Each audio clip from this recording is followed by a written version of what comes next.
Hey everyone, ready for a deep dive into gut health?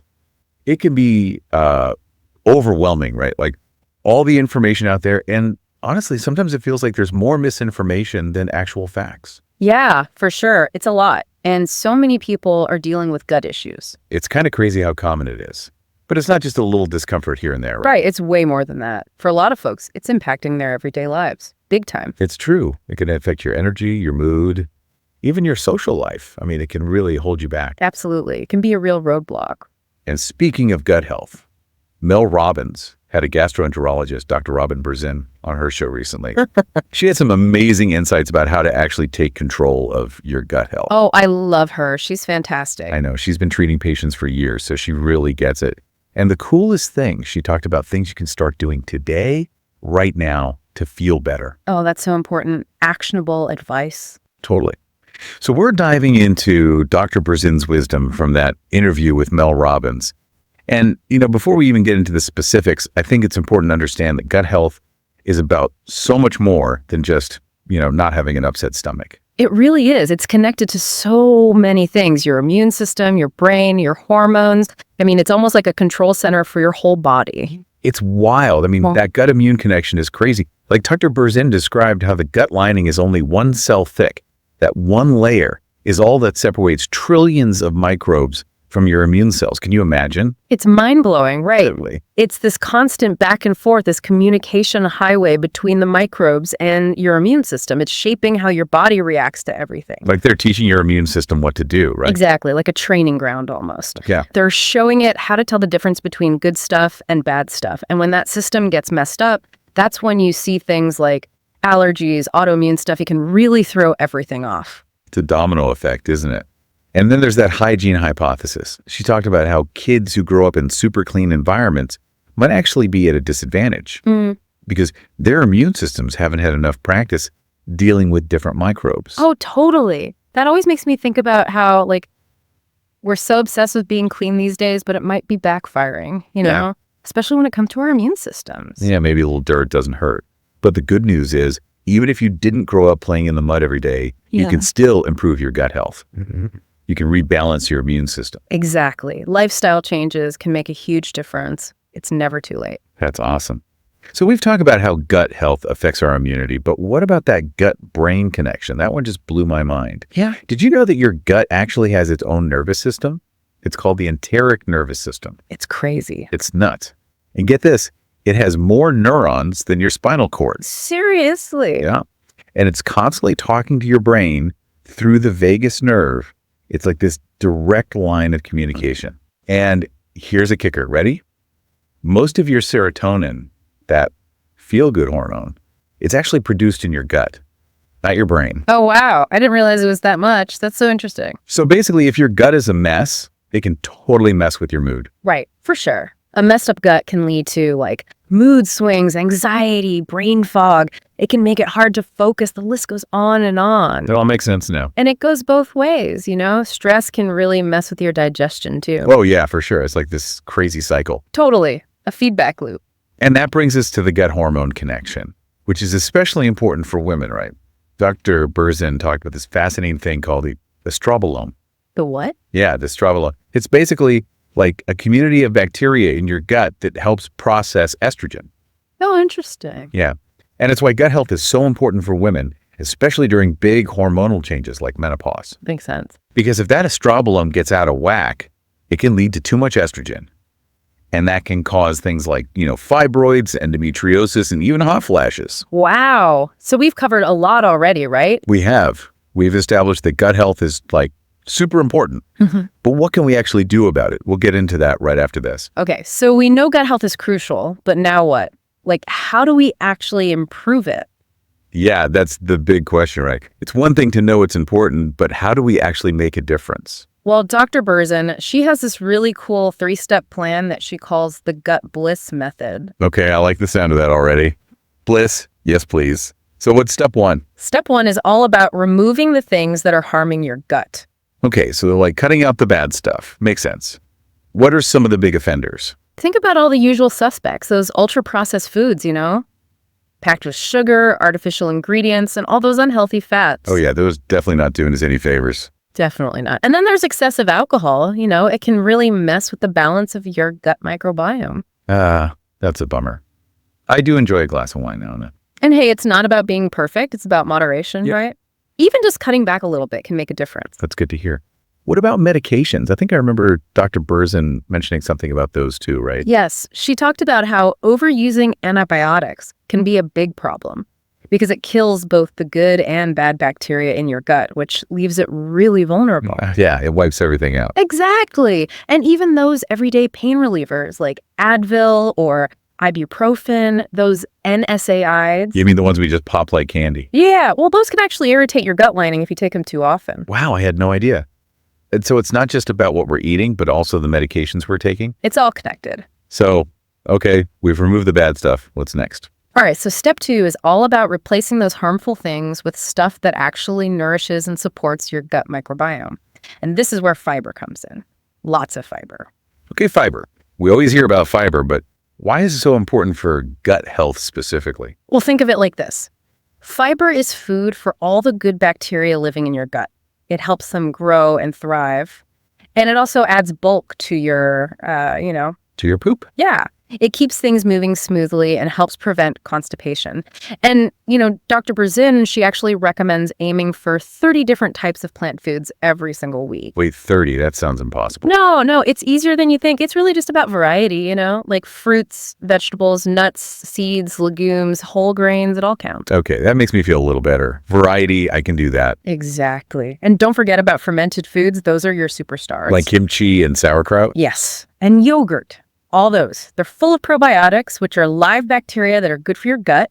They help repopulate it with the good guys. I love kimchi. Yeah. And sauerkraut. Dr. Berzin calls them the powerhouse combination because they have prebiotics, probiotics, A&D postbiotics. They've got it all. Okay, powerhouse combination. I'm writing that down. So we've removed the bad stuff. We're replacing it with all the good stuff. What's the last step? All right, step 3 is all about restoring balance and helping your gut heal itself naturally. And one of the most important things here is hydration. Drinking enough water. Okay, I know we all hear this all the time, but why is it so important for gut health? Like, what does it actually do? Well, think about your digestive system as this long, winding river. Water is what keeps everything flowing smoothly. If you don't have enough water, things get backed up and, You get constipated. Exactly. Dr. Berzin recommends drinking half your body weight in ounces of water every day. Wow, that's a lot of water. It is, but it's worth it. And besides water, movement is also super important. Exercise. Yeah. Even just gentle stuff like walking or yoga, it helps everything move along. So getting your body moving is good for your gut too. It all comes back to that, doesn't it? It really does. And of course, we can't forget about stress. We've talked about how stress can really mess with your digestion. Oh, yeah, for sure. So finding ways to manage stress, whether it's meditation or spending time in nature or whatever works for you, that's crucial for gut health. Okay, so those are the 3 steps. Remove, replace, restore. And now I want to talk about a really common problem, constipation. It's the worst. Dr. Berzin had some interesting insights about that, right? Yeah, she did. She talked about how it can be way more complicated than people think. Right. It's not always as simple as just not getting enough fiber. Exactly. One of the things she mentioned was this thing called shy bowel. Shy bowel, what's that? Basically, it's when you hold in your bowel movements because you're anxious or uncomfortable using public restrooms. Oh, wow. I can totally see that. And it can actually lead to chronic constipation. Seriously? Yeah, it's amazing how, our early experiences can really shape our physical habits, even something as basic as pooping. That's crazy. It really shows you how connected our mind and body are. Totally. And the good news is that you can actually retrain those muscles and overcome those patterns through therapies like biofeedback. Interesting. Another thing she talked about was incomplete evacuation. Which is? That feeling that you still need to go even after you've just gone. Ugh, I hate that. I know, it's so uncomfortable. And it can cause bloating and just make you feel awful. Yeah, it's the worst. Yeah. So what causes that? Well, it often has to do with problems with the pelvic floor muscles. And again, biofeedback can be really helpful for retraining those muscles. So it sounds like biofeedback is something worth looking into for these specific kinds of issues. It can be really effective. And Dr. Berzin also stressed the importance of talking to your doctor about any medications you're taking to see if they might be messing with your gut. Oh, yeah, that's a good reminder. We talked about that earlier, right? How some medications can have side effects on your digestion. Exactly. It's always worth checking in with your doctor just to be safe. And then, of course, there's hydration. Yeah. We can't forget about that. So important.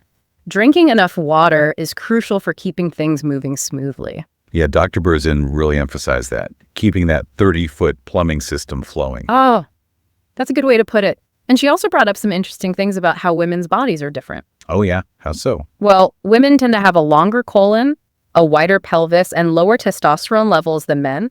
And all of those things can actually contribute to more bloating and constipation. So it's not just in our heads. No, it's not. It's just, how our bodies are built. Fascinating.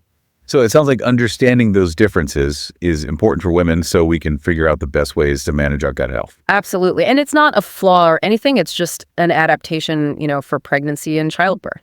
Makes sense. Yeah. Okay, so we've talked about the basics of gut health and some specific problems like constipation. But what about those times when you just need relief, like right now? Any quick tips from Dr. Berzin for de-bloating? She had a few good ones.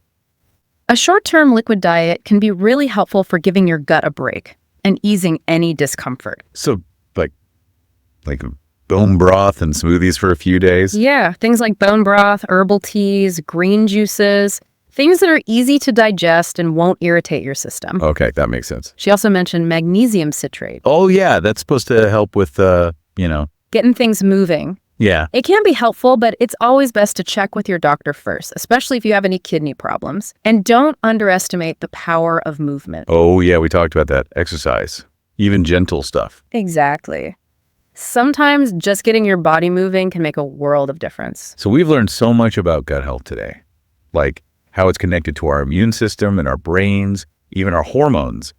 It really is kind of the control center for our whole body. Yeah, it's amazing how much influence it has, right? And the best part is we can actually do something about it. Exactly. It's not like we're just stuck with whatever gut problems we have. Nope. We have the power to make things better. Totally. Dr. Berzin's gut bliss method, those 3 steps, remove, replace, restore, those are a great place to start. Yeah, it's a really simple but powerful framework. And it's not just about physical health either. Remember, she talked about how gut health can affect your mood, your energy levels, even how clearly you think. Oh, yeah. That gut-brain connection is a real thing. So when we take care of our gut, we're really taking care of our whole selves, our mind, our body, everything. It's all connected. So let's recap some key takeaways for our listeners, things they can actually start doing today to improve their gut health. Great idea. So first up, think about what you're putting into your body that might be harming your gut. Yeah. Those are the things we talked about earlier, like, are you drinking tons of sugary drinks? Or eating a lot of processed foods? Those are big culprits, right? Oh, yeah. And too much alcohol can definitely wreak havoc on your gut. So maybe cut back a little there. And then think about what you can replace those things with, right? Like swap that soda for some kombucha. Ooh, yeah. Or add some fermented veggies to your meals, kimchi, sauerkraut, all that good stuff. That powerhouse combination. Exactly. And then don't forget about the restore step. Right. Supporting your gut's natural ability to heal itself. And that starts with hydration. Drink that water, people. Half your body weight in ounces, remember? Oh, yeah. That's a lot of water. It is, but it's so important. And get moving. Yes. Exercise, even just a little bit, can help a lot. And find ways to manage your stress. Whatever works for you. Meditation, yoga, being out in nature, listening to music. Stress can really mess with your gut, so finding ways to relax is crucial. Totally. And remember, everyone's gut is different, so what works for one person might not work for another. You got to experiment a little, see what feels good for you. That's so true. Pay attention to your body. Listen to what it's telling you. Dr. Berzon said something that really stuck with me. She said, listen to your gut. It's always communicating with you, so don't ignore it. Yeah, those little whispers of discomfort, those are messages from your body trying to tell you something. Don't just try to cover them up with some quick fix. Actually address the problem. Right. And even small changes can make a big difference. You don't have to overhaul your whole life overnight. Just start with one small thing. That's a great point. It's about progress, not perfection, right? Exactly. So there you have it. A deep dive into gut health with wisdom from Dr. Robin Berzin. We hope you learned some valuable stuff today and that you feel empowered to take control of your gut health. Remember, your gut is a powerful thing, and you have the power to make it thrive. Thanks for joining us.